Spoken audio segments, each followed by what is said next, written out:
What's good, everyone? Alex Trataros here with another Jets episode of the Knicks Jets Etc. podcast. And with me, as always, my buddy, my close pal, the man with the plan, the one and only, the one and only, the one and only, John Meleka. But before we ask John how he's doing, everyone, we need your help. If you listen to this podcast and you haven't subscribed already, please make sure to do so. We're on all audio listening platforms. We're on Apple, Spotify, Google Play, Amazon, Alexa, Stitcher, you name it. We are there.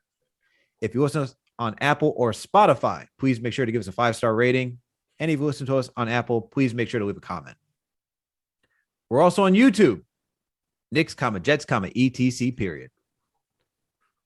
Find the page, subscribe, hit that notification bell. That way you know when a new episode drops.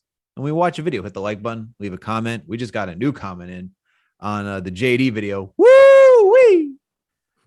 Marathon. Got a marathon of an essay. Can't wait to read that one. Shout out to Marvin. Shout out to you, Marvin. Thank you for adding the comments. We appreciate it, man. I'm going to read that thing. I'm going to enjoy it.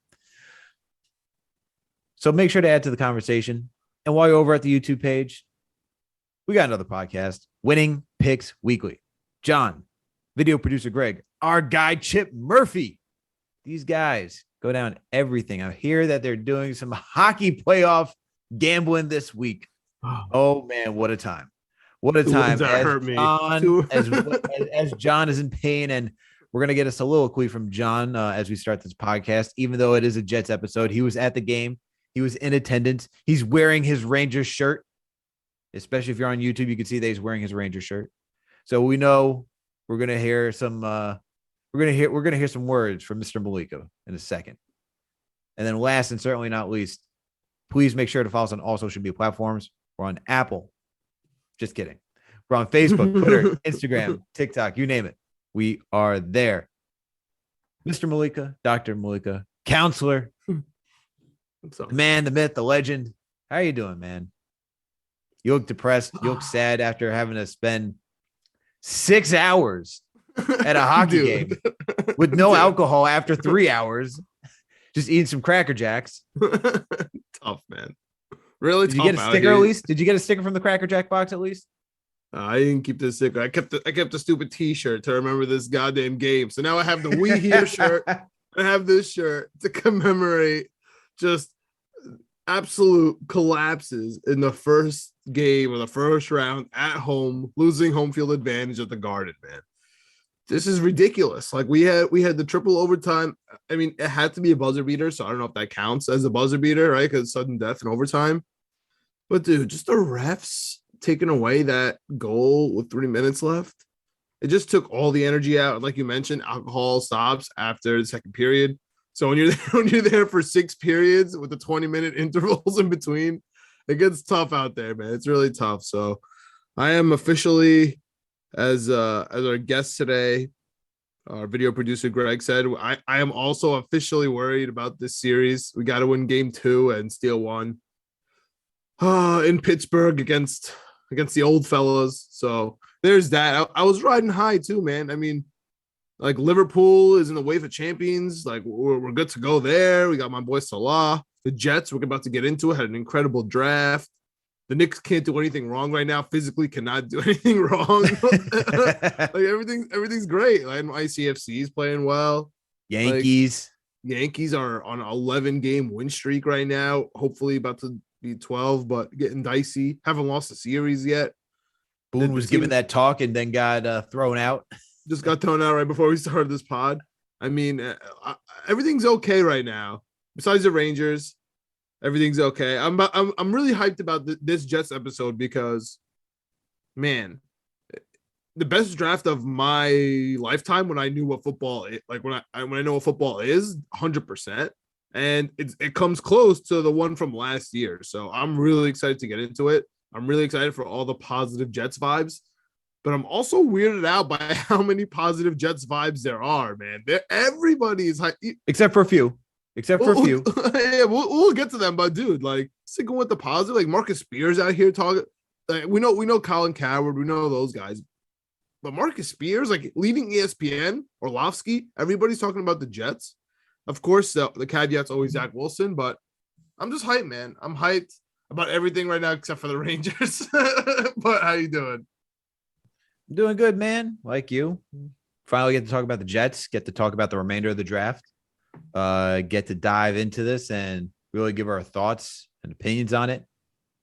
And I don't know, man, just chilling, watching some playoff basketball. We got the Miami Heat taking on the Philadelphia 76ers.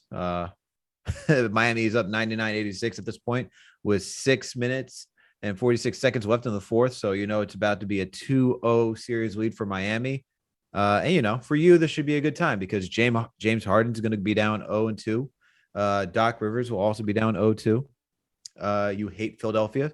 So this is just good news for you to make up for everything else. My DeAndre Ayton over Joel Embiid thing's still clicking. Joel Embiid gets hurt in the playoffs. What a shocker. What a surprise. Can't believe it. Doc Rivers stinks. Oh, my goodness. James Harden, out of shape. I'm shocked. Shocked by all of this.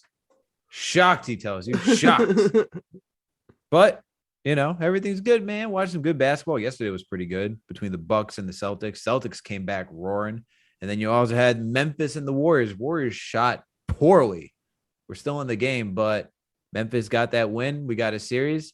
But I think the NBA also wants to make that series a series and go the distance. Like, I don't think Memphis is going to win another game. Really? I think they're going to win one more game. I think it's going 6. They're going to win in Golden State? Yes, they are. Okay, we'll see. I don't think they're going to score points in Golden State. I think it's going to be rout city. If it's not in Golden State, I mean they do go back for that Memphis one game, but it's going to be a closeout. I don't think so, man. I think it's going 6. I think it's going 6. We'll see. I mean, the Warriors have not been shooting well. They've been shooting poorly from 3. Especially Clay, your boy. Especially Clay, especially my doppelganger. But, you mentioned it. We got our guy, Greg draft Albert, expert. video producer Greg, draft expert extraordinaire over here, Mets fanatic, also Knicks fanatic. Greg, are you a Rangers fan too? Oh yeah. Man. Was trying my best to stay up for that game. I don't know how John did it. Congrats to him staying up and watching. Keep your congrats, bro. Keep it. Because I could not stay up for the whole game, and it was ugly, man. It was those overtime periods will haunt me for a while. I fell asleep, I think, at the end of the second, and I just can't believe we couldn't get it done against the Penguins. Dude, like I said, backup goalie, bro. Backup goalie. What's the problem? Backup goalie. A lot of NHL teams now usually have 2 pretty serviceable goalies, but still backup goalie. And the Penguins are just on their last legs. Like this is it probably for their core. And now I'm officially nervous because we come out, we win game 1. It's like, okay, they're probably over the hump. This is, it was thanks for coming out, but it was the best first period ever. It was literally the first period where we're like, all right, like this is gonna be the best game. Like, thank God I came here. Everyone's having a party. Yeah, white towels, screaming. I went downhill fast. Second period was horrific. Yeah, I don't know if you're talking about the Knicks or the Jets at this point. Yeah, exactly. The third period was a grind, and we ended up getting it done. But they just had one of the worst calls that I've seen in the NHL, and it was just we couldn't get our mojo back. It was just bad. It was bad. Poor Igor, man. Poor Igor. Yeah. Poor Igor. Even though I didn't watch the game, but you know what is good news, guys? The Jets draft. The Jets draft is good. Is good news. Hell yeah. We drafted, like I said, we talked about it. We were hyped. We had our rapid reaction. We broke it live when we saw Jermaine Johnson get drafted, and we saw Joe Douglas trade up to the 26th to go get him, right? And then we find out later, after we finish recording, that JD said to Jermaine Johnson, "If you're there later on, we're coming to get you. We are coming to get you," and that they did. And you know what? We haven't seen the Jets draft 3 players, and we talked about this briefly on the Knicks pod, John. But we haven't seen the Jets draft minimum 3 first-round picks since 2000, and in that 2000 draft, right? 4. We have 4. At number 12, you had Sean Ellis. At number 13, you had John Abraham. At number 18, you had Chad Pennington, and at number 27, you had Anthony Becht. All right, they didn't have a second rounder. They had a third rounder, though. Shout out to Lavernius Coles. All right. There you go. Lavernius Coles. All right. So that's what it was. That's what it was then. And now we come back come 22 years later, right? We get Sauce Gardner, Garret Wilson, Jermaine Johnson. And can we add the second rounder? Can we add Breece Hall into that? Because top bet, I mean, you damn near close enough to being a first rounder. So we learned since we recorded and since Joe Douglas has been kind enough to actually speak candid. And I notice it's always when it's not at a Jets press conference. Like he has the best interviews outside. Something with the team, and we'll get to that later. We could probably make some assumptions as to what's going on there. But, ever since his feud with Manish, and now he's, he got other player versus reporter, just is what it is. He goes on the Rich Eisen show, tells us that Jermaine Johnson was his number 9th overall, and they were actually one of the biggest fights they had just during draft process was whether Jameson Williams was number 9 or whether Jermaine Johnson was number 9, which that's music to my ears, man. Thank God that's what they're talking about. Thank God that's what they're thinking. We're on the same page. And they had Breece Hall at number 19 on their board.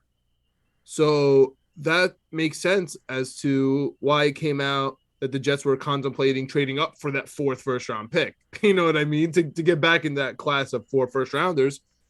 And that's why them screaming about how the video clip of them screaming when they traded Jermaine Johnson and then coming out later that they called every single team from 15 to 26. I mean, that's just amazing, dude. I can't imagine a better first round. And throw in Breece Hall. Let's go a first round and a half. All right. I still like the Ruckert pick, but I feel like the Ruckert pick is just like more of a me thing, or maybe a local thing, or maybe because we were eyeing Ruckert for days, for weeks. Or maybe it's months. an Ohio State Raisi thing. Maybe it's an Ohio State Raisi thing for our producer who, I mean, I don't even have to talk about the other team that plays in MetLife. I mean, he could just look at the roster and he can make his own decisions. But dude, we have all the Ohio State guys like Garret Wilson and Ruckert. Like, how are you not Raisi? What are you doing, man? You got to join the bandwagon, and maybe they'll actually win some games on this team. Who knows? Who knows, indeed. But hey, man, it was a phenomenal draft. I think Breece Hall, we discussed it before we signed off on the last episode. Where were they going to go? Were they going to go Chad Muma and try to get a linebacker, or were they going to go running back? Well, we didn't get Chad. Sorry to say. But we did get Breece Hall, which we got the best running back in this draft. So we're just giving Zach Wilson talent at this point, which I'm happy about. And like I said, I tweeted this out. I haven't been this optimistic for a New York Jets team in a very long time. Like a very, very, very long time. What's optimistic, though? Throw a number at me. What's optimistic? The over-under is 5. The over-under is 5 wins, bro. How optimistic we talking? Vegas is not optimistic at all. It's plus 800 to make the playoffs, Alex. That's all I'm saying right now. I'm not saying I'm not even really thinking wins at this point. I'm just thinking of more of a competitive, what the future can hold. Yeah, just happiness, man. Not get blown out by 30. Not get blown out, not lose leads, not give up 30 points in the first half and be like, oh wow, look at this mountain that we got to climb. I feel like there's something actually building here. And on top of that, even if Zach Wilson doesn't pan out, the following draft has a quarterback. You shut your mouth. But I'm just saying. I'm just saying. The way that it's all set up is there's a plan B in case. So that's why there's a lot of reason why there is optimism. I think Zach Wilson's going to be fine. Like I said in my tweet, I haven't been this optimistic in a long time. All we need this season is for Zach Wilson just to be competent. Just for him to be competent, and this team will be fun to watch. So it's all on Zach. It looks like he's put on some muscle. Dude has come back swole. He looks brolic. I'm ready to see how he's going to perform. All he needs to do, man, is just finish the underneath passes in the middle. Listen, it's it. Be accurate. Well, I'm going to say one thing to validate your point there, Alex. Greg has always said you build the team and then you plug in the quarterback, right? So I want to hear what Greg thinks about that little point. I also want to hear what Greg thinks about Breece Hall, because I know he was super hyped about that and was worried about Buffalo taking him. And then I love the podcast that came out with the Buffalo fans all pissed off because I had people chirping in my ear, oh, look at the Jets picking up a running back so early. Oh, trading up for a running back. And so it brings a little bit of validation to me to see the Bills stuff. But Greg, what are your thoughts on giving Zach Wilson some weapons here? What are your thoughts on Breece Hall? Dude, I was just thinking when the rumors came out, or I guess not rumors, but the confirmation came out that we were trying to trade to the first round. I was like, imagine how electric our pod would have been if we traded up a second time while we were recorded. Like, I was so stunned. God. I mean, I was hoping that we were going to trade up. The other thing that's funny too on that Rich Eisen show, he was talking about. I just love how it seems Joe Douglas and Robert Saleh are like on the same page. Like, I think he said in that interview, maybe he said on a different one, that like when Jermaine Johnson hit like the 12th spot and he was still on the board, Robert Saleh was like tapping him on the shoulder. It was like, dude, he's falling. Like, he's falling. He's our ninth right guy. Can we go up and get him? And then Joe Douglas was like, yeah, fuck it. We could go up and get him. Like, let's go up and get him. And he started calling and trying to get him. Like, I love that. And Joe Douglas' son texting him, Jermaine Johnson there, and then he's like, did you get him? He goes, yeah. I'm like, let's go. Like, it just seems that we're so on the same page. And just to wrap up my point on Joe Douglas, I think a lot of people were talking about him as a guy that likes to trade back and get capital. I really do believe that he's the type of guy that likes to get his guys. So for the first 2 years, we saw him trade some players, we saw him trade back, we saw him recruit capital, and then we saw him move up and get Elijah Vera Tucker because that seemed to be his guy, and we saw him move up again this draft twice to get his guys. So very happy that we were able to do that. Very happy about the front office.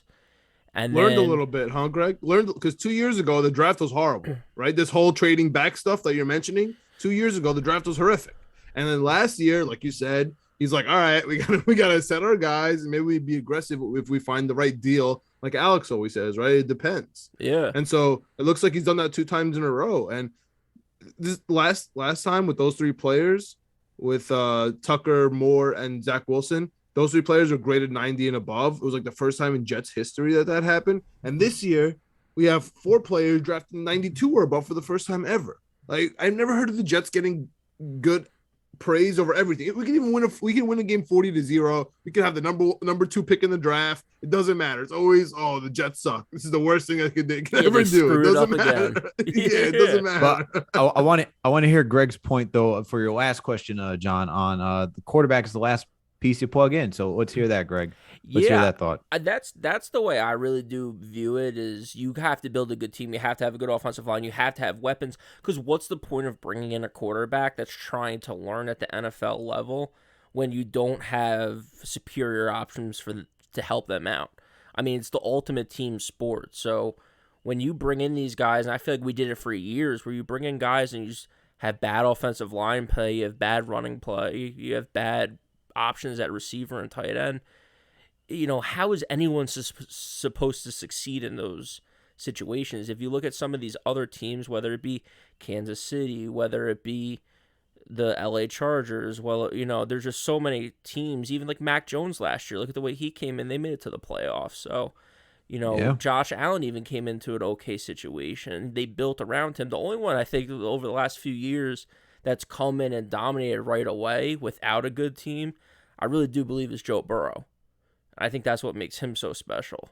But Zach Wilson has an opportunity now to have had the team built around him within 2 years. I think that's what Joe Douglas has done, like an amazing job. If you look at this roster, it's completely different from when he took over. And the pieces that we have at receiver, I mean, Corey Davis, Elijah Moore, Garret Wilson, all new guys. Tight end, 3 new tight ends compared to what we had last year. Whole new offensive line. Whole new running back group. Michael Carter had an amazing season last year, and now he's our number 2 complimentary running back because Breece Hall has the chance to be a workhorse running back in this league. I mean, you're talking about a guy who had 1,700 yards back-to-back season. I, as a dumb gambling guy, took Iowa State last year to win the Big 12. They stunk because the rest of his team stunk, but he was amazing. So we have a legit shot here to make the playoffs at plus 850. I love that. Over 5.5 is an automatic bet because I just think we have a good shot. We have a tough schedule. Don't get me wrong, but I think we've done a rare Officially thing. going to Lambeau. Yeah, I think we've done a rare thing where we've actually built the team around Zach Wilson while we had Zach Wilson. So to your point, Alex, if it doesn't work out, we have a studded out team right now compared to what we had 3 years ago. But I think Zach Wilson's going to be fine. I think he's going to take the necessary steps this year. He doesn't have to light the world on fire. To your point, he just has to be marginally better, and we'll keep it moving. Hopefully win a division game. Bro, Joe Douglas has not won a division game in 2 years. That makes me sick, bro. Makes me literally sick. That needs to change. And to clarify, like me, it's not being down on Zach Wilson. It's just saying, being real and just saying like where we are situated right now with this team. It's like, oh, wow, there's talent here. I can look at this and be like, we got some talent here. Yeah. You can't say that there's no talent on this team at this point. There's actually legitimate talent. How much of an impact will make for all these rookies, we'll see. I don't expect. I always go into the season not expecting a lot out of rookies, and if they impress, those are the rare ones, right? Not every rookie comes in being a gangbuster. So I'm looking forward to see how these guys are going to produce. But Greg, to talk to your point and just say like, and even John too, how Joe Douglas decided to move up in this draft and be a little bit more aggressive than usual. I think that has to come back to being at the Senior Bowl. Like, can we talk about how 4 of the 7 draft picks came from the Senior Bowl? Like, let's make that let's get that clear. Jeremey Ruckert, Max Mitchell, Micheal Clemons, Jermaine Johnson. Those 4 guys, they actually had close intel with by being at the Senior Bowl. So 4 of those 7 draft picks, these guys had the benefit of being there early and getting to know who they are, figuring out their characters, seeing their work ethic, and saying, you know what? We actually can make an investment in these guys. And that's where you get someone like Jermaine Johnson be like, this is a guy that we like, because you saw how he worked. You're like, this is a guy that we're willing to move up for and get because we think he's actually underrated as a defensive end and we can go get him. Everyone knew about Sauce Gardner. Everyone knew about Garret Wilson. But when you talk about a guy who transferred from Georgia because, John, as you pointed out last episode, just a great defense all around for Georgia.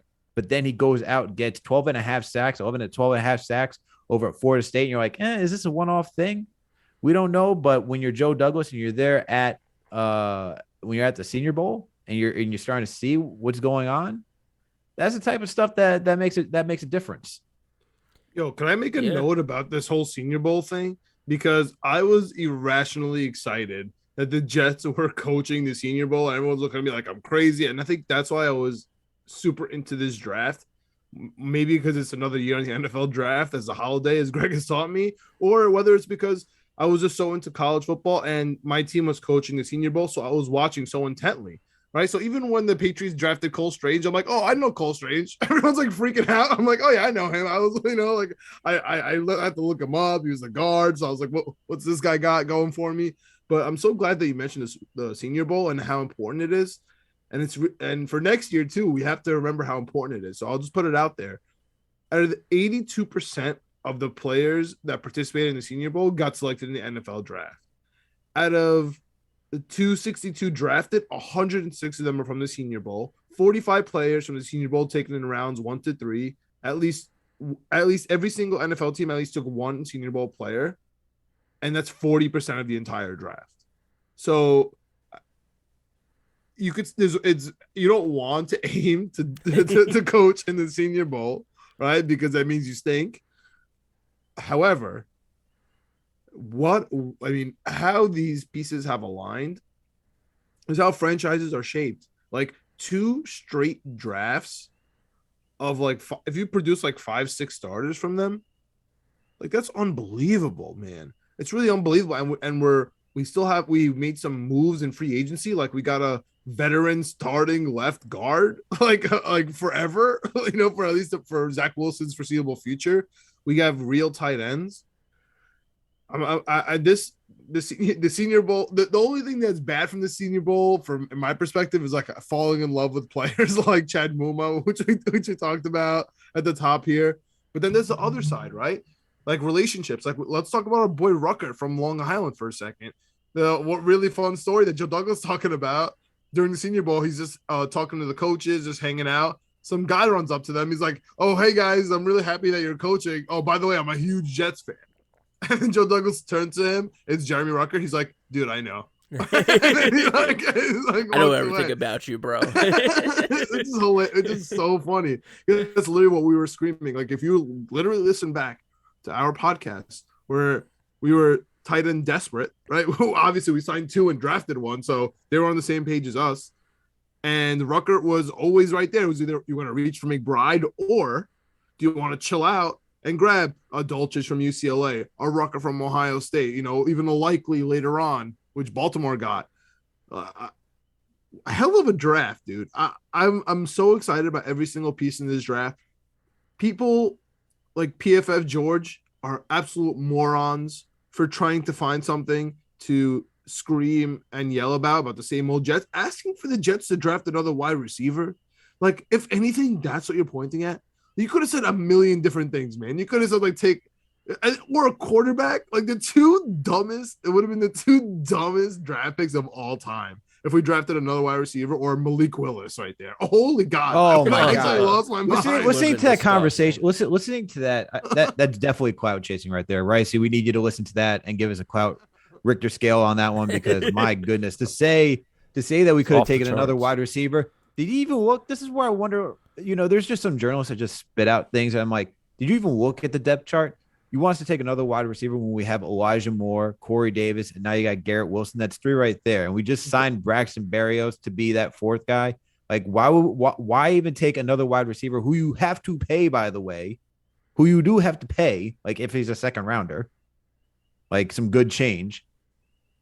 Like, why even do that? Why even make that maneuver? And a quarterback? If things aren't going to work out this season with Zach Wilson, there's a following draft that you can go into and get a quarterback. Why waste it on a quarterback?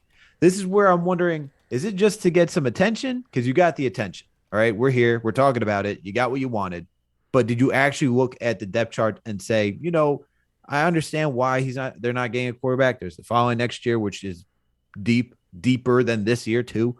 And they have enough at the wide receiver. Why take a running back? Their running back, God, bro, like we had, and this is no shade to them, but it's like we didn't have like household names in the running back. When we had Tevin Coleman, we don't know if he's going to be who's going to be available throughout the entire season. Ty Johnson, that's our guy. Like, let's not get that mistake. And it's Michael Carter. And then Michael Pirine. You said that's the strength of this team? That's the strength of this team? Oh, my God. It's so funny because it's literally what you're saying, that Zach Wilson has a problem connecting on, underneath passes. I think that Ty Johnson has a problem catching them. I mean, I like Ty Johnson. He's fine, but he can't catch. And Tevin Coleman also. Like, this is the dynamic that changes. And Greg mentioned it earlier, talking about Joe Douglas's first draft. And then, Alex, you mentioned it with the depth chart. We're trying to, I'm sure, somewhere in Joe Douglas's brain, he's trying to hold on to at least one guy from that first draft. And that last remaining guy is Denzel Mims. And he's having this whole resurgence right now. Everybody's on board with Denzel Mims. He's going to come back. He had a year with the playbook. He's getting in shape, et cetera, et cetera. That would be fantastic if he could play. You know what I'm saying? Because Garret Wilson, at the end of the day, he's not the outside wide receiver. He's just not. He is an Elijah Moore's prototype. He could be. But like, he's like, Elijah Moore can play on the outside, all right? Yeah, Elijah Moore can line up anywhere. Elijah Moore's 5'8", though. Garret Wilson's at least 6 foot. Yeah. They just both play similar seam kind of games. You know what I mean? Like Corey Davis chill on the outside. Denzel Mims, he's going to be chilling on the outside. So, it could still easily work. And as you guys know, there are injuries coming. I promise you, there are injuries at wide receiver coming. And so, Alex, you mentioned the depth chart, and I just mentioned Mims. So give me your take on that. And if you have any other players just on your mind off the top of your head that you think might be affected by this draft, because as happy as we are, like we even mentioned Michael Carter, but it's probably a bunch of hoopla. But somebody noticed today that, he blacked out his Instagram and he blacked out his picture today and whatever. So maybe he's a little, feeling some type of way. Like, dude, Michael Carter? Yeah. The running back. Man. So you think he's, I mean, his production's obviously going to go down, right? I assume. But is Denzel Mims? Okay, go ahead. Tell me. Dude, when he was in college, they had one of the best rushing seasons of all time.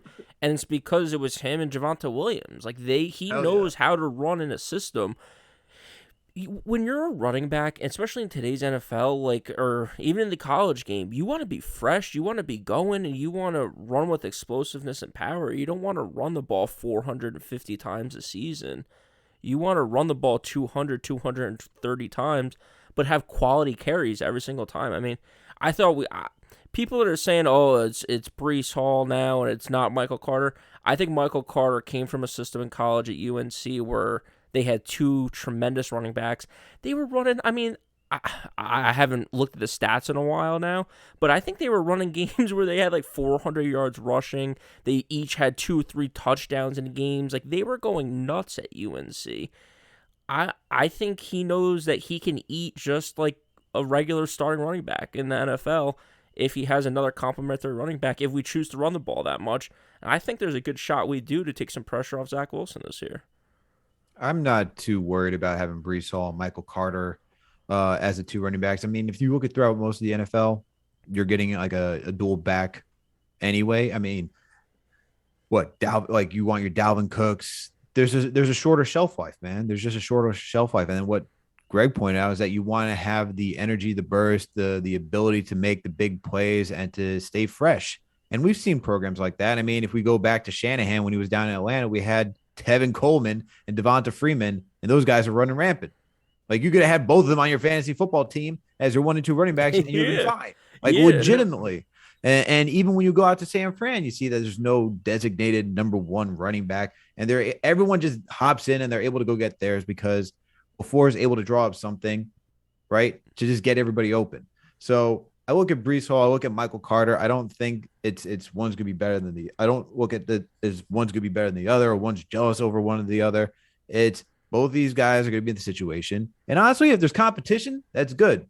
Pressure builds diamonds. All right. So if you're gonna tell me we're gonna have two good running backs and they're both gonna be competing with each other, not only so that that they can get more time on the field, but it helps just this team move forward, then hell yeah, go for it. And the last thing I'll say is this, and just to play old devil's advocate, I understand with players wanting to get more touches, okay, especially at the running back position. Sometimes you can't give a 50-50 split because it doesn't give them enough time to get into rhythm. But if there's anything that we've seen, it's that a lot of these teams like to go, who's the hot hand? So if you're more prepared, if you're doing the film sessions, if you're doing everything to be prepared for the game, and you take advantage of those opportunities, you will get more touches. And there's going to be some games where they don't have it. So we'll see what happens. I don't think it's necessarily a selfish thing. If that's the case, then Joe Douglas better be game ready to move Michael Carter if he is that like jealous and that type of person, and try to get as much for him, because you can't have that type of stuff on the team because it's just going to divide a locker room. No, he's a man. Don't worry. I'm just saying. The same thing Black does Instagram. Honestly, I don't make much of social media where it's like, oh my God, they removed Jets from their bio on Instagram. No, Jets is still there. Jets is still there. I'm just saying, I'm not saying it is, but I'm just like it's like, oh my God, Randall removed New York Knicks and deleted some posts. What does this all mean? It's like, I don't know. Like, I don't really care. It doesn't really mean much. But honestly, that's how players are passive aggressive, right? That's how they say something without saying something this year. And it usually turns out to be true.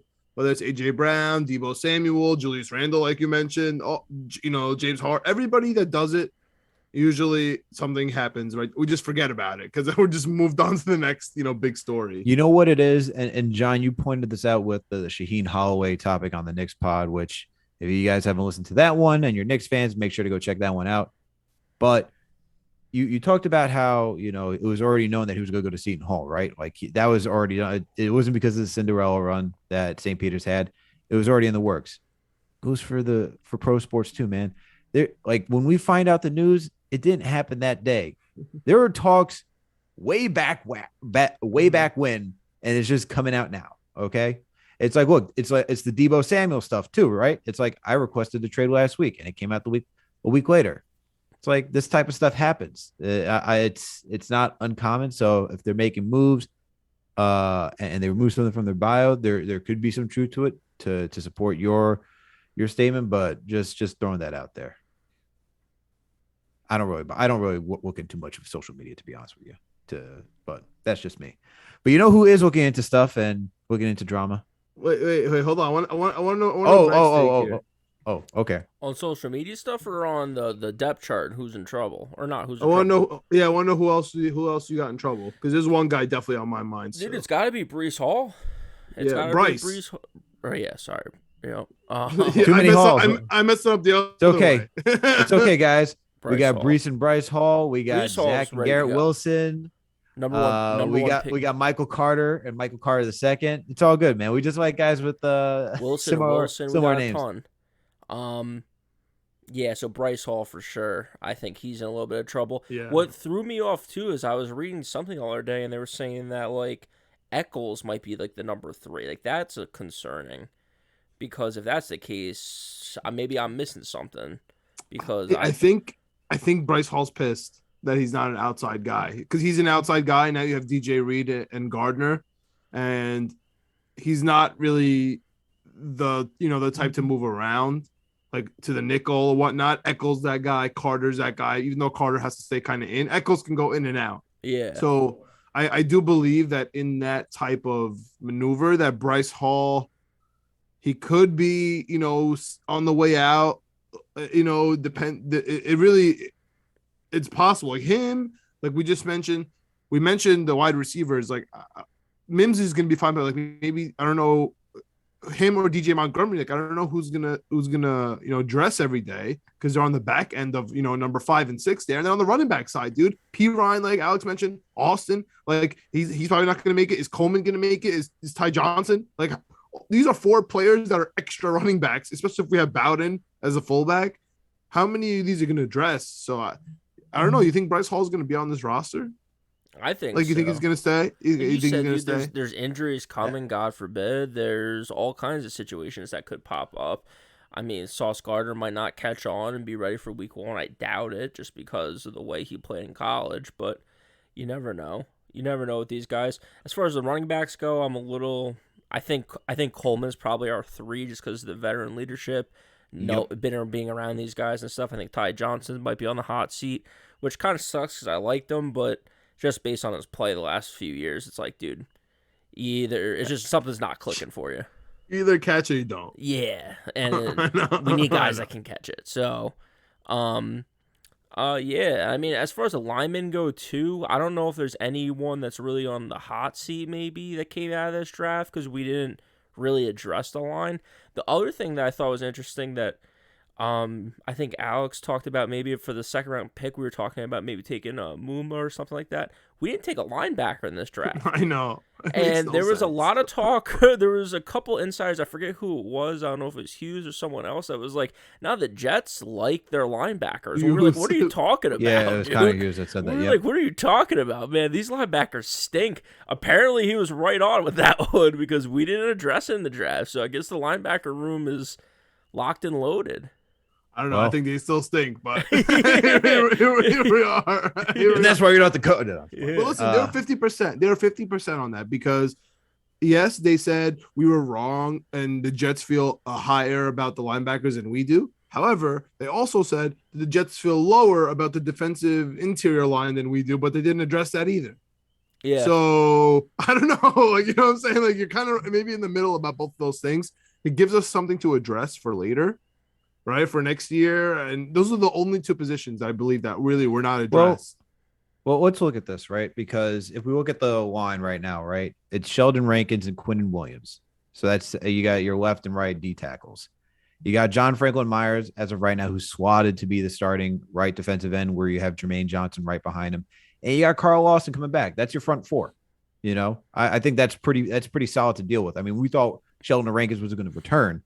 We lost Fatukasi, but you throw in John Franklin Myers, and then they like to substitute out, right? So you got Vinny Curry in there, you got Solomon Thomas in there, Nathan Shepard. Yeah, even Bryce Huff. He's not really a linebacker. He plays on the line. Yeah, so like there's some depth. I mean, I get your feeling with the linebackers, because you're dealing with Hamza, CJ Mosley, Quincy Williams, my boy Quincy. Don't worry. Is Hamza even alive? Like he tore his Achilles, didn't he? Another. Even though they're brothers, another 2 last names Williams. There you go. We just like duplicate. We just like they're actually doubles. brothers. They're actually brothers. Yeah. So on the tight end stuff, I'm definitely worried about Cager. He was trying to be a tight end. What a bad time to try to switch over to tight end, right? Yaboa. I don't know if these guys are gonna make it, man. Oh no! As of right now, the depth chart that they predict CJ Uzoma, Tyler Conklin, Jeremey Ruckert, Trevin Wesco is the last one on the fourth one. Was Wesco signed officially at the moment? I thought he did get signed. I thought he was brought back. We can look that up. Greg, what do you got? For the linebacker thing, just to wrap that up, I did see someone say the other day we run a lot of, like, I know, like, on official depth charts we run a 4-3, but a lot of times we run like a 4-5 where we run like 3 defensive backs, 2 safeties, so we only really have 2 linebackers on the field. And I don't know if it was Saleh or Douglas or if it was someone talking about it. I can't remember. I've watched so much Jet stuff over the last 2 weeks. They were saying that. Why is that? They were saying that in the Jets scheme, the Jets system, linebacker technically might be like the least valuable position. So that's maybe why they didn't address it, which I find kind of interesting. Like, I don't know. I feel like it's because they're playing CJ Mosley like 20 mil. I feel like that really factors in. I think it's partly that, and I think if we just look at the history of some good defenses, yes, linebacker core is solid, but even if we go back to, and I like using the Giants as a reference because they focused on D end, right? Like we've talked about having good edge rushers, but like if you look at that core, that wasn't even like a great linebacker core. I feel like you can mask some things with linebackers. Can't really mask a defensive line. You can't really mask a secondary. So yeah, if we're looking at it from a holistic standpoint, the middle of the field, if you can just get by, you're probably better off. But even though you do want to make upgrades, it's probably the last spot that they're worried about. I don't know. I like the Steelers. I like the way the Steelers play defense and the Ravens. I mean, we're talking about the gold standard of defense at that point. So yeah, that's what we're going for. And they're studded out at every position too. It's not just like they have great linebackers; they have great safeties, great corners. Yeah. Great D line. Yeah. Well, now they do because the Ravens drafted every single person. But you know what they don't have? You know what the Steelers don't have? They don't have a quarterback. That's done. What? Right. They got Mitch Trubisky, bro. Who? You got Kenny Pickett. Who? Yeah, it's tough. That's tough out here for all those quarterbacks in that division. Honestly, besides Burrow, but we'll see how that goes. That should be fun. All right. Well, sticking to another position that the Jets did not address, which is the offensive line, which, we were, I guess it was smokescreen. We don't know exactly. He really wasn't mentioned at all when it came to the post-game Jets draft stuff. Just our boy Ikem, right? Ikwanu and Joe Douglas said he was worried about the Texans picking Gardner and he didn't want Stingley. So I wonder if, that would have just changed the whole thing. If they took Gardner, we actually would have went with Ikwanu, but I'm sure he just doesn't want to start smoke. And why there's some smoke is because we have George Font, our veteran, talking about how he's looking for an extension and he's in talks with the Jets. And so that, perked our ears a little bit. And he only wants to play left tackle. He's like, Trent Williams, I'm only playing left tackle. I don't care. And at the other point, we have Becton. And now let's talk about 77, man. Big Bust 77, which is his official Twitter name at the moment. He's been on a rampage against. I didn't notice that he was the only reporter on this crusade. However, it was the only one. I started looking it up. There was reporters reporting on the report, right? If you followed that, like you had, but he was the only guy saying my sources say there's a problem here with this guy, and that's none other than Rich Cimini, man, from ESPN, and I covered the New York Titans. I covered the New York Titans, and I think it's pretty interesting that there's a little crusade here for Becton at right tackle. Let me just ask you guys. We barely drafted a lineman. Let's just call him a depth piece. Do you guys believe in the future of Becton here at right tackle? Yes, I'm buying it right now. I think, look, he didn't have a good season last year, obviously, because he was injured. I think he's putting in the work this offseason. They were not going to play him last season. They wanted him to get healthy. No reason in a down year to go risk further injury. We saw how talented he was rookie season. We had analysts saying that he was Hall of Fame status as a rookie because the way he was blocking guys. Like, that's not normal. And when you watched him, it wasn't normal that a rookie came in and dominated like that. He gave problems to both Bosas. All right. To both Watts. Any defensive end that was like, they're like, yo, you just saw them like, yo, man, get me out of here. This is tough. This is tough work trying to get through Becton. Like, Becton is good, bro. Like, he is good. I think Rich Cimini is just stirring the pot for whatever reason he has, whatever one person whatever one person's like who's not sold on Becton in the Jets org. He's just reporting it on. And obviously that's a clickable story. Oh, whoa, Joe Douglas's first draft, first pick. What was he, the fourth pick? Fourth overall. Mekhi Becton might not be here anymore. No one likes him anymore in the organization. That's just driving clicks, man. And I think it's a good story to go off of. And then you have Mekhi Becton, who's just retweeted him after Cimini's like, they didn't take an offensive lineman. Becton's like, all right, man, just stop with this nonsense. Like, the fact that Mekhi Becton had to retweet him, be like, bro, you're the only one doing this. You're my only enemy at this point between me and keeping my job for the New York Jets. Get out of here. And I love all the videos that came out today. I love I forget the WWE characters that they use, but that video with both their faces on it is hilarious. For sure, Vince McMahon and Undertaker. Yes, sure. Thank you. With Mekhi Becton coming out of the casket, just like grabbing the neck. To Rich Cimini. I believe in Mekhi Becton, man. And if he goes to the right tackle, he goes to the right tackle. We'll see how long Font stays here. And guess what? He could probably slide right back after you have Font. As long as we have a stable offensive line, it's the team first.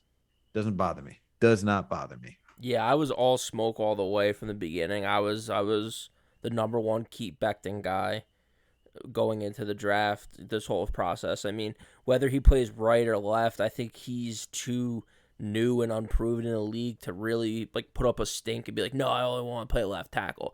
Like, I think Fant's kind of earned that. There are players in this league that are like that. There's a few. John, you mentioned one. Taylor Lewan's another one. And like, I was watching some like Bussin' with the Boys episodes too. I'm on a kick with those, and just listen to him talk. He's like, dude, I am one of 32 people in the world that play left tackle in the NFL. Like, I'm out of the league if someone's trying to move me to right tackle. Like, that's my job. There's a difference between a left tackle and a right tackle. It's not the same as much as people want to say, oh, it's tackle. He's like, I am a left tackle. He takes pride in being a left tackle. Yo, being blindside is an honor. Yeah, that is a level of respect. And I just don't think Becton's at the spot where he can be like, no, I have to be the left tackle. It's like, dude, just go play right. He's not gonna have a great season this year. That's the other thing too. It's like Taylor Lewan talked about it because he missed a bunch of time with his ACL, and then he came back and got smoked by Chandler Jones in week 1 this year. It happens because you can do all the cardio, you can do all the training, all the rehab you want. You're not in game shape. You're not in NFL game shape until you're in NFL game shape, and it takes a few games, it takes a few months to get back to that spot. So I don't expect huge things from Becton this year. I just expect him to be a solid right tackle, not give up huge plays, maybe not make huge plays, but just be okay, just chill out. I honestly think his girlfriend or wife's about to have a baby. He just wants to be there for the birth of his child. Like, I don't know how that's such a crazy thing to want to be around. How did we just hear about that from the Joe Douglas interview with Rich Eisen? That should have been on the top of why is Becton not at these volunteer workouts? Because his wife is 9 months pregnant, and if he leaves for 2 weeks, he's dead. I think his wife will kill him. Yeah. I honestly think the Jets and like Becton, all these guys just like laugh about it. They're just like, yo, these guys have no idea what's going on. Rich Cimini's just making up stuff. Because we have what's like Alex said, some people are like Hall of Fame left tackle. Like, let's chill out with that. I mean, he had a great first season. Like, we have a great guy. He's under contract. He's still unproven. He's in a great spot, man. I'm so happy that we didn't draft anyone. I also think too, to your point, John, just to wrap this up a little bit, I think one of the major things that happened in this draft that not a lot of people are talking about is how lucky we got with the way the board fell. I really do believe we had Sauce number 1 on our board, and then all of a sudden the Houston Texans a week before the draft was like, we're taking a quarterback. And we're just like, what are you talking about? Like, what do you mean? Like, take a lineman, take a defensive end. Like, why are you taking a cornerback? And then it turns out it's Stingley, which is like, okay, that's a big break for us. He's going to get smoked in Houston. That's a big break for us. Then we have Garret Wilson, number 1 on our draft board at wide receiver. I don't know if he was like 6th or 5th or wherever he was on our board. And then all of a sudden Atlanta comes up and they take Drake London. It's like, we dodge another bullet. And then obviously Jermaine Johnson falls and Breece Hall falls according to our board. So I think just to wrap this up, man, I think we're in a great spot with Becton. I think we got incredibly lucky with the way the board fell. And Rich Cimini, just get a life, man. Like, come on, just chill out. Just chill out. It's all good vibes right now. Like, what are you doing? Why are we on somebody for not being up for camp because his wife is 9 months pregnant? It was never mentioned, Alex. That's what's bothering me. Like, I'm annoyed. When I heard that, I was so annoyed. I was like, dude, I've been reading articles about Becton for months now. Months. And nobody said anything. And it's always like his foot, he's fat, he's ugly. He's not in shape. Oh. Yeah. Well, Connor Hughes made a NFL big to-do about it. Connor Hughes made a big to-do that Becton wasn't there because his wife was pregnant. And DJ was like, come on, man. It's not that big of a deal. His wife is pregnant. Like, he should go be with his wife. Yeah, who is pregnant. Yeah. But at the same token, I'm a little bit nervous about Elijah Vera Tucker moving to right guard because we got Tomlinson, another veteran. So we did this whole thing, man, where we have the veterans on the left. I think that's the one. That is a good Tomlinson and AVT on the right with Becton. It's just they're both brand new. Like, they're gonna get smoked sometimes. It's gonna be interesting, man. I'm nervous about how that's gonna shape up. I'm nervous about what's going to happen at the back of our wide receiver and tight end chart, just because I have irrational feelings for Yeboah and Cager and, Montgomery and Mims. I just like those guys. I think we still have one of the Smiths. Jeff, I think he's still with us. We got Jeff Smith. Yeah, so they're not Agent Smiths anymore. So there's all that. Smiths. Braden Mann is still here, much to Greg's chagrin. We did not draft a punter. This is his last year of guaranteed money with us. We do have 2 kickers on the board. I am so excited for this season, man. We absolutely killed this draft. Even the defensive end we got, Clemons with the off the field issues, with the injury issues. Like, who cares? No problem. If you could just be Solomon Thomas, that's fantastic. I'm really excited to see how they rotate in and out. I hope we're a real team. I hope that people hate starting New York Jets in fantasy. Okay. I hope that people are like, yo, I don't want to start a player on the New York Jets because anyone can score. It could be Davis. It could be Berrios. It could be Montgomery for a game. It could be anyone. It could be Wilson. It could be Moore. It could be one of the running backs. It could be one of the tight ends. Like, I hope people have that problem because that will mean we're a complete team.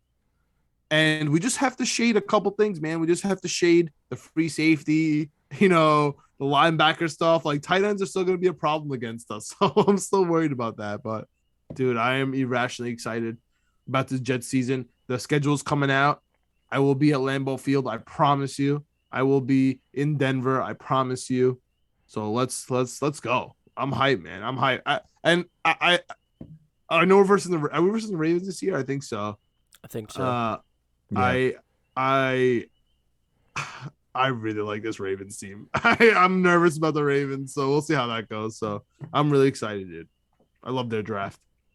What other drafts did you like, John? I know you want to talk a little bit about other teams and stuff. Are there any others that stood out to you?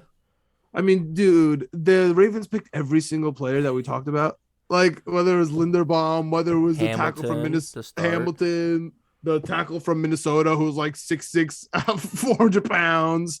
Like the punter that we wanted, like they got everyone. The nose tackle from UConn, and Travis Jones, dude. They got that's off the top of my head. All those players, like those are like straight up likely. The tight end from Coastal Carolina, like they got everyone, dude. And I decided to go back a little bit to just see what everyone like the last couple of years, which team gets the best grades, and it's always the Ravens. And now it makes perfect sense. Yeah, it makes perfect sense why they're always as good, even though they have 1,900 injuries. Right, because they draft well every year. And their secondary is so good. Everyone's complaining that they don't have a wide receiver, and I think they're gonna pick up Jarvis Landry. So I think I'm really optimistic about this Ravens team. I love what the Chiefs did. Everyone is pissed about Tyreek Hill, dude. They did some things, bro. Sky Moore is gonna be dope. Dude, We talked about him a lot. Unbelievable, man. Karlaftis, I think a little insight into Winning Picks Weekly. Karlaftis 20-1 for Defensive Player of the Year. Just throw it out there, sprinkle a little bit. Let's go. I like that. Hey, John, how do you feel about a certain team in the South, NFC South? They wear blue and black, silver. Have our old quarterback. The Carolina Panthers, my man. How do you feel about their draft? They got your guy.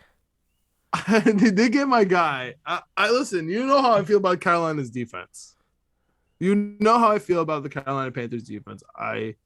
They kept their local Iquanu, which I should have seen coming from a mile away. The local guy stays in the local state. I mean, easy enough. But what's going like Robbie Anderson talking smack about Sam Darnold? It's all just so weird to me. Speaking of Bustin' with the Boys, I know Alex hates this, but dude, the Sam Darnold interview on Bustin' with the Boys made me like him so much. Like it just made me like go back to it. I was like, damn it, dude. I just finally got off this kick. But like I still like him. I still like Sam Darnold. I think he would be really good on the New York Giants. Like I don't know what to say. I don't know. I'm interested to see what goes on in Carolina, but I hate Matt Rule so much. I hate that guy with every inch of my body, dude. I just love that Sam Darnold and Robbie Anderson are still just like going at each other. It's like, dude, it's been 6 years. Like, calm down. My God. And somehow they're still tied together. Like, I love it. I love that Jamal Adams is on a rebuilding team. I'm petty with it, man. I love it all. I hate all these guys. Oh, the Jamal Adams stuff is great. That is phenomenal. Yeah. That stuff is phenomenal. He thought he was going to have a nice, easy ride to get a Super Bowl with Russell Wilson. Yeah. Back to square one. One last thing on the back to square one thing. The other thing that was funny was the Senior Bowl stuff that we were talking about earlier. That was Robert Saleh's 4th Senior Bowl. Wow. And that was Joe Douglas's first. So it was so like Joe Douglas made fun of like Saleh for it. He was like, "How many have you been at? By the way, this is my first. I don't really know what to do." So like that was also like interesting too. It reminded me a little bit of like when teams go to London all the time. It's like it seemed like we kind of knew what to expect because Robert Saleh's been there for 4 times. When you coach on Detroit and Jacksonville, man, you get some opportunities. Like that. Yeah. He was like, I've been in a lot of rebuilds. But speaking of Sam Darnold, dude, the trade is official. Yeah. So it's Sam Darnold for Jonathan Marshall, Breece Hall, and Max Mitchell. I mean, if that just means Breece Hall for Sam Darnold, sign me up, bro. Sign me up. What a trade! I love Joe Douglas making corny dad jokes. He's like, what do mathematicians like to go? Times Square, some nonsense like that. Like, oh man, I'm in love with this team, dude. I can't wait to travel to see them. And that's pretty much all I got in this draft. I'm optimistic as hell about the Jets draft.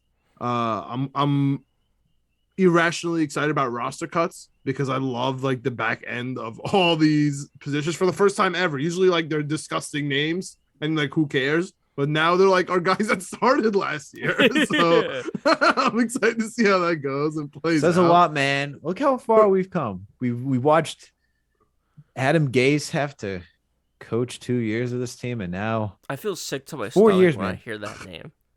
Man. I know. People, we're Knicks and Jets fans, obviously, and people talk about Rangers fans. Unfortunately, everything, bro. I hate my life, but we got the Jets right now. Hey, people talk about how Fizdale was one of the worst coaches when it comes to. Look, man, I have never seen anything worse than Adam Gase. Adam Gase is like the worst coach, and that's why when it comes down to Thibodeau talks, I'm like, we've seen some stuff as coaches. For coaches, also, we've seen some stuff. You want to hear the best thing that just came out again, and I love when this resurfaces. When the Honey Badger just re-signed in New Orleans, right? And the tweet always resurfaces when he messaged some Jets fan back in the day when he was a free agent saying, "I'm never joining the Jets. Your head coach told me that number 26 is better than me." And that was Todd Bowles. Literally said Marcus May is better than you to his face. I mean, That's why I hate Tampa Bay. That's why I hope the Saints secondary is going to be lit though with 26 and Honey Badger back there. And they own Tampa Bay, so I'm telling you right now, I'm on the. I hate Tampa Bay crusade. Let's go Saints, and let's go Jets. Let's go Rangers. Hopefully the Knicks stay not messing up somehow. We're on a good kick right now, but you know when it's quiet, that's when the bad things happen. Do you guys see any big off-season transactions or acquisitions here for the Jets?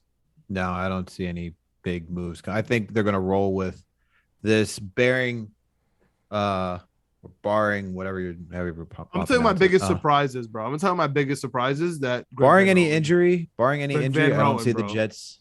Can you believe it? What? Greg Van Roten still here. What about him? He has it all. He just keeps going, bro. That's my biggest surprise. That's the one thing I could see happening. Man's like a cat, got 9 lives. He's 100 lives, bro. The guy's been through the ringer, hitting us up on his burner. Like he's been through it all, bro. Hit up on his burner. I remember that. Oh man, this guy. Let's hope that Laken Tomlinson is healthy for the entire.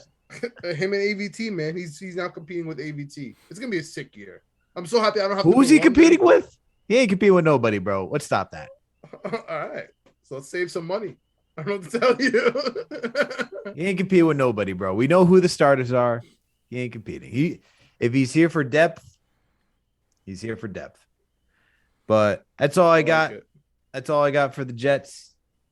Is that all you guys got? I think this is a good place to end it. Yeah, A+ draft. A+ draft. A+ baby. offseason, man. You combine the draft with who we brought in the offseason, it has to be one of the best in Jets history. Definitely. Can't believe this front office and where they've gotten us in 2 or 3 years. I'm just so happy we have Robert Saleh as a coach. That's where I'll end it. I'm so happy, dude. He's a player's guy. He just gets fired up over everything. Like, dude, he's just that guy. He's the type of guy. I was watching another interview with a former Jets lineman. He just is like, dude. He's like, dude, that's the type of guy that people want to go play for. He was like, when I was on the team, we had Rex Ryan. After every single game, people would come up to me and be like, how awesome is it to play with Rex Ryan? That's how I feel like it is now with Robert Saleh. Where they're like, dude, how awesome is it to have Saleh as your coach? So happy with this front office. So happy with our coaching staff. We got to win a game in September. Got to do it. Just beat a division game. Just beat a division team in September. Got to win 7 a division wins. game. Got to do it. 7? It's going 7. Dude. I need playoffs, bro. I'm going 7, bro. That's John for you. I can't do plus 800. You playoffs. want too much. This is the issue. 10 wins. You That's want too much. 10 You wins. want 3 too much. wild card spots, bro. 3 wild card spots. I can't have one. You want too much. Dude, Appreciate what we got. Bill. Listen, I'll tell you one thing. I'm gonna be disgusted if the Dolphins and Patriots are better than the Jets. I'm gonna be disgusted. My last note. If you put out a way too early mock draft and there's 100 out there right now, and you have the Jets picking 2nd or 3rd, what's going on in your brain? How am I supposed to trust this mock draft that you're putting out if you think the Jets are worse than the Jaguars, than the Seahawks, than the Falcons, and the Giants? I mean, the list goes on. Then the Panthers. The list goes on and on. How are we the 2nd or 3rd worst team in the NFL? Clicks, baby. Clicks. Cardinals are okay. No Hopkins though, but no anything, bro. What do they got? They got a 5'8" quarterback who hates everyone. He's about to go play baseball. Yeah, there's just that drove me crazy this week. Everyone has it. Everyone has the Jets picking 2nd or 3rd. Like, how are we worse than the Giants? But why do you have to do that? Just do your top 10. Forget who's picking it. Yeah, that's true. Do your top 10. That's my last point. Now I'm fired up. Now I'm gonna be up for the next 2 hours. If you're putting out a mock draft, you have the Jets picking 2nd, which I wouldn't mind. There's a great defensive end coming out of Alabama, I would mind because I want 7 wins. I'm with you, Alex. We better beat the Dolphins and the Patriots. I hate them, bro. They suck. We have to beat the Patriots. We have And the Dolphins. And the Dolphins. I hate Can we just to writers out there, just to content creators, stop with the guessing who's going to be drafting where. Just do your big boards. Just do your big boards. Just do big boards. That's what I'm saying. Big boards. Just stick to big boards. Just give us your top 10, 20, 32. Yeah. I don't care. Who to start watching, who to look forward to, no problem. But you don't gotta tell me that the Jets are gonna drive CJ Stroud. I'm all set. Everyone has the Bills picking 32nd too. Like, makes me want to bet everything that the Bills aren't going to win the Super Bowl because all these guys out there have the Bills. Bills are winning. It's not even unlike. It's not that the Bills can't win the Super Bowl. I'm just like, it's that they won't. and you can quote me on that, bro. The Bills are not winning the Super Bowl. That's insane. Get out of here. I'm so sick of this nonsense. And Kansas City stinks. I said it. Too bad. Wow. Kansas City third in the division this year. Third. Whoa. All right. Behind Denver and the Chargers. I said it, son. As I'm sitting here saying, don't make drafts about where guys. Russell Wilson coming back for a vengeance, right? If we're listening to this guy over here, Russell Wilson's gonna be dead last in that division. That's the worst quarterback in the division. Oh my god! That's just all right. That's just stats. Oh my god! On that note, we're not tied for 4 and 3-4 is tough. It's a conversation. Derek Carr's second in passing last year in the NFL. It's a conversation. I don't know. There's no conversation. What are we doing here? What's happening? I'm flipping them, Alex. I'm flipping them. Oh my god! Mahomes obviously won. Herbert's obviously 2. And that's it. Now we're having a conversation. That's all I'm saying. How are we having Derek Carr over Russell? What are we talking about? No, it's just a conversation. No, there's no conversation. There's none. Don't let this man do this to you. Don't let this man. Do not. This is the same guy who said Ryan Tannehill is a top quarterback. I know. Number 1 team in the AFC, but who's counting? Oh my god! On that note, this is where we're ending it. Yeah, this is where we're ending it. Vrabel sucks. They lost AJ Brown. That was too far. We might have to edit that out. That was too far. He said, I will stop coaching the Titans if we trade AJ Brown. They traded AJ Brown and he made a draft pick. I don't know what to tell you. That was too far. That was a scumbag. Didn't you also say he would take off his left nut? Or give him a that he's the man for. Pick or choose, John. Pick or choose. You sacrifice your testicles for the Super Bowl. That's my kind of coach. Oh my god! All right, now officially on that note. All right, fair enough. Thank you everyone for tuning in for another Jets episode of the Knicks Jets Etc. podcast. You know what to do. If you haven't done so already, please make sure to subscribe. We're on all audio listening platforms. We're on Apple, Spotify, Google Play, Amazon, Alexa, Stitcher, you name it. We are there. If you listen to us on Apple or Spotify, please make sure to give us a 5-star rating. And if you listen to us on Apple, please make sure to leave a comment. We're also on YouTube, Knicks, Jets, etc. Period. Subscribe, hit that notification bell. That way you know when a new episode drops. When you watch a video, hit the like button, leave a comment. It's just a polite thing to do. And while you're over at the page, we got another podcast, Winning Picks Weekly. John, video producer Greg, our guy Chip Murphy. These guys go through everything. Basketball, baseball, football, hockey. Sensitive they get right now. Covered. What? Sensitive right now. It's sensitive right now. The H word. Let's see how game 2 goes. Hey, don't worry. I'll give you faith. The Rangers got the next game. Don't worry. I'm not even going to watch, but they got the next game. Don't worry. I'll be watching baseball probably. All right, it's fine. And then last, and certainly not least, please make sure to follow us on all social media platforms. We're on Facebook, Twitter, Instagram, TikTok. Thank you everyone for tuning in for another Jets episode of the Knicks Jets Etc. podcast. We out.